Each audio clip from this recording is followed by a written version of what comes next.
हृदय में जैसे प्रेम, शत्रुता, ईर्ष्या और ऐसे अनेक भाव वास करते हैं, उसी प्रकार हृदय में भय भी वास करता है। ये भय ही है जो आपकी उन्नति या अधोगति का कारण बनता है। कैसे? जिसके हृदय में पाप कर्म का भय ना हो, वो सदा अधोगति के मार्ग पर चलता है, और जिसके हृदय में पाप कर्मों का भय हो, वो सदा उन्नति और पुण्य के मार्ग पर चलता है। भय बुरा नहीं, भय है कि नहीं, ये बुरा है। और भय किस बात का है, ये महत्वपूर्ण है। वंश के यश का भय आपको हर वो कार्य करने से रोकेगा जिससे वंश का नाम खराब हो। प्रेमी और मित्रों को खो देने का भय आपको सदैव उनके प्रति निष्ठावान बनाए रखेगा। गुरु का भय आपको सदैव आज्ञाकारी और स्वाध्यायी बनाए रखेगा। अर्थात भय वो अस्त्र है जिससे आप चाहें तो स्वयं को विकास की सीढ़ी चढ़ा सकते हैं, या फिर स्वयं को निष्ठुर बना सकते हैं। भय से भय मत करो, भय उस दृष्टिकोण से करो जिससे आप भय को देखते हो। धारा हो या वेगवती नदी या महासागर, यदि उसे पार करना है तो उसमें उतरना ही होगा। केवल बाहर बैठकर उसे निहारने से कोई कार्य सिद्ध नहीं होता। यदि नाव ना हो तो लहरों से लड़ना होता है, धारा से टकराना होता है। यदि तैरना सीखना है तो डूबने के भय से उभरना होता है। यही जीवन है। ठीक इसी धारा, नदी, महासागर की भांति हमारे जीवन में हमारे समक्ष संघर्ष आकर खड़ा हो जाता है। फिर हम सोचने लगते हैं कि इससे पार कैसे पाएं। हम सोचते हैं कि ये स्वयं समाप्त हो जाए, परंतु संघर्ष या संकट स्वयं समाप्त नहीं होते। उन्हें समाप्त करने के लिए उनसे जूझना पड़ता है। इसलिए संघर्ष से बचना श्रेयस्कर नहीं।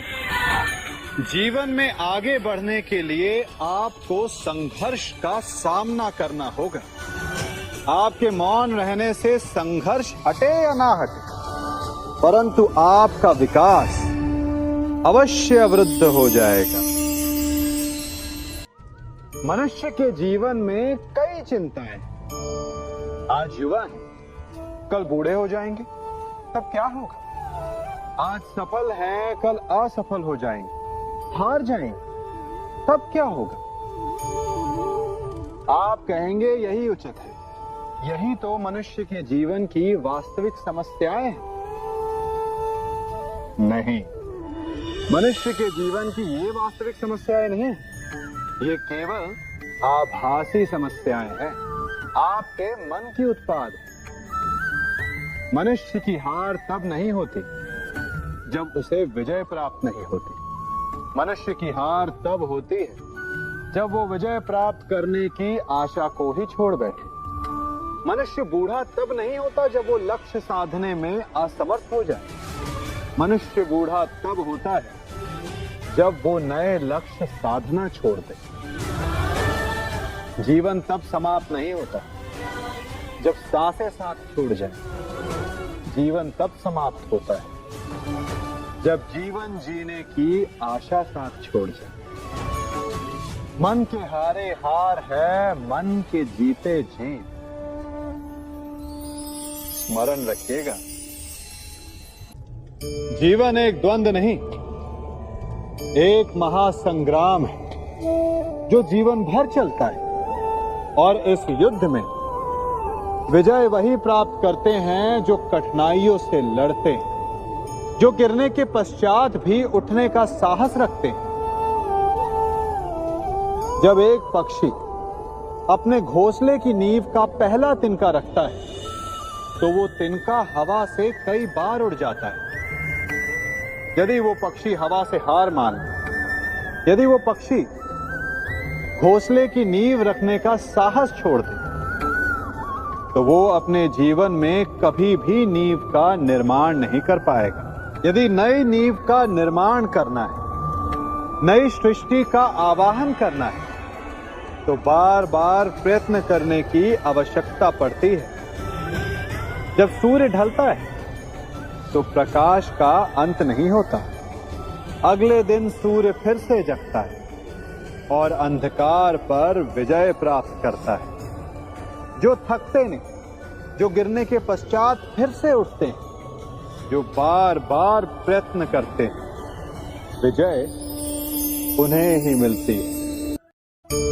अधिकतर मनुष्यों का अभ्यास होता है, यदि कोई व्यक्ति छोटा हो तो उस पर ध्यान न दे। आयु में, व्यापार में, समृद्धि में, पद में यदि कोई छोटा हो तो उसके पास जाने से कतराते हैं, उसका साथ देने से कतराते हैं। परंतु तनिक सोचिए, यदि चींटी के साथ मित्रता ना हो तो उसके साथ शत्रुता एक हाथी के लिए हानिकारक सिद्ध हो सकता है।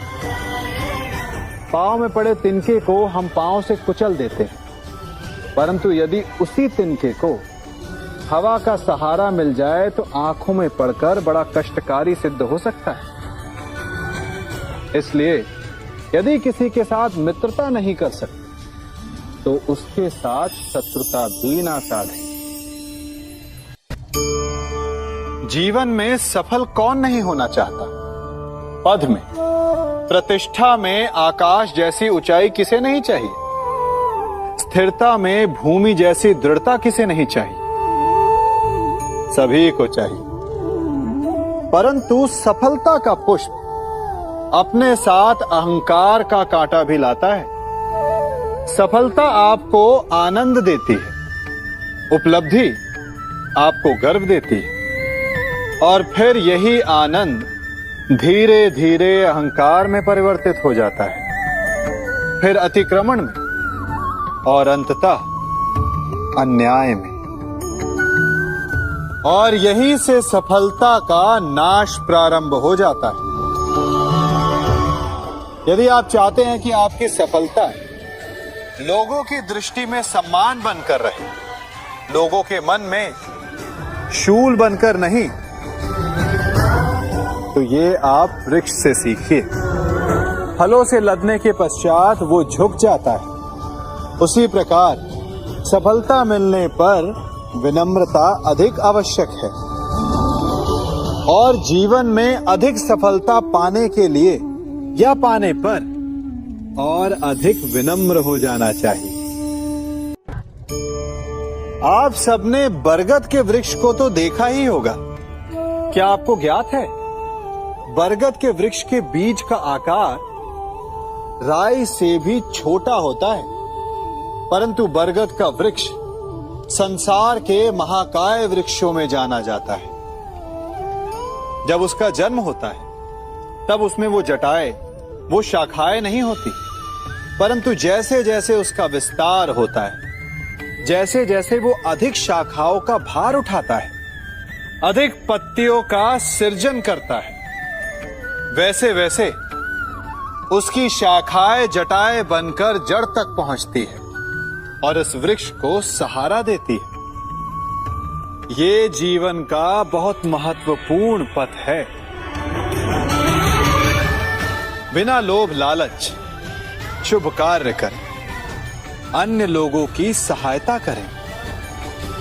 धीरे धीरे आपने जिनकी सहायता की वो आपके सहायक बनते जाएंगे, आपकी जड़ों को और बलशाली बनाएंगे, आयु, मान और आकार बढ़ाएंगे।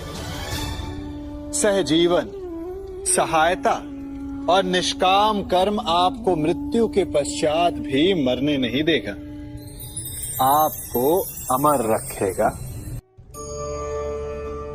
इस पात्र को देख रहे हैं? एक कुम्हार इस पात्र को बड़ी यातना से, बड़ी सावधानी से गढ़ता है।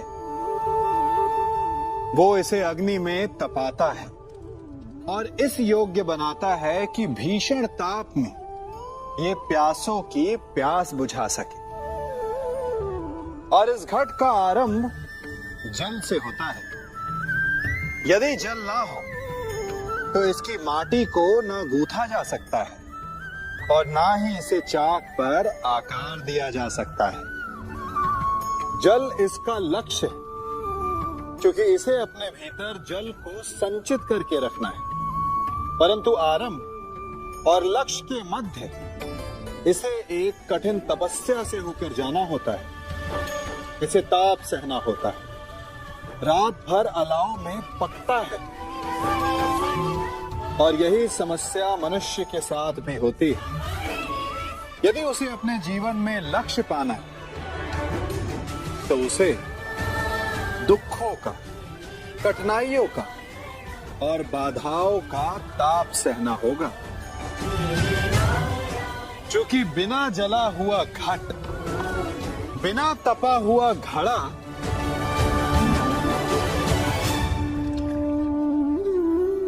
जल का संचय नहीं कर सकता। हम सबके जीवन में एक समस्या अवश्य आती है कि किसके समक्ष झुका जाए और किसके समक्ष ना झुका जाए। अधिकतर लोग ये कहते हैं कि एक स्वाभिमानी किसी के समक्ष नहीं झुकता, तो कुछ लोग ये कहते हैं कि जिसका आकार बड़ा होता है वो झुका हुआ है। विभिन्न मत हैं इस विषय में, परंतु सत्य क्या है? क्या आपने कभी सत्य को जानने का प्रयास किया? विचित्र पहेली है ना। वास्तविकता में ये सब परिस्थिति जन्य है। परिस्थिति के अनुसार झुकना भी उचित है और परिस्थिति के अनुसार ना झुकना भी।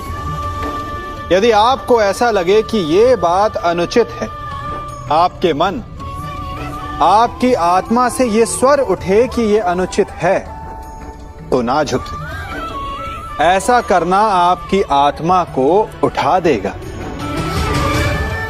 और यदि आपको ऐसा लगे कि किसी की बात उचित है, परंतु अपनी आयु, अपने पद, अपने अहंकार के कारण उस बात को आप मान नहीं पा रहे, तो तुरंत नतमस्तक हो जाइए, तुरंत झुक जाइए। क्योंकि ऐसा करने से आपके अहंकार का आकार कम हो जाएगा और आपके व्यक्तित्व का कद और बढ़ जाएगा।